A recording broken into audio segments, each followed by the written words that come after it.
Welcome to the Tech Egg. Don't get scrambled. Enjoy the video. Start by connecting your TV and phone to the same 4 GHz Wi-Fi network. Confirm the network name on the TV and phone settings. Update the remote app from your App Store to the latest version.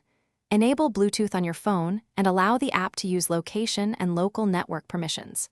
On the TV, enable HDMI-C or the IR receiver in settings for direct control. Keep the TV powered on while pairing. Close other streaming apps to prevent interference during setup. Open the Remote Control app and choose your TV brand or universal setup mode. Allow the app to scan the local network and detect devices automatically. Select your TV from the detected list and confirm the pairing code that appears on the TV screen. If Bluetooth pairing is required, accept the numeric code such as 0000 or 1234. Configure preferences like default input, maximum volume limit, and backlight timeout. Create custom macros for favorite. Use the app's on-screen buttons, voice commands, or gesture controls to operate the TV. Navigate menus using directional pads and press OK to select items on the TV.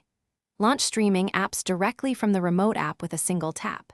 If control fails, restart the remote app and reboot the TV to refresh connections. Toggle Wi-Fi on your phone or reconnect to the 4 GHz network if needed. For persistent issues, switch to IR mode or verify HDMI-C settings on the TV. Keep the app updated for best reliability. Thanks for watching. Consider subscribing if I helped unscramble your problems.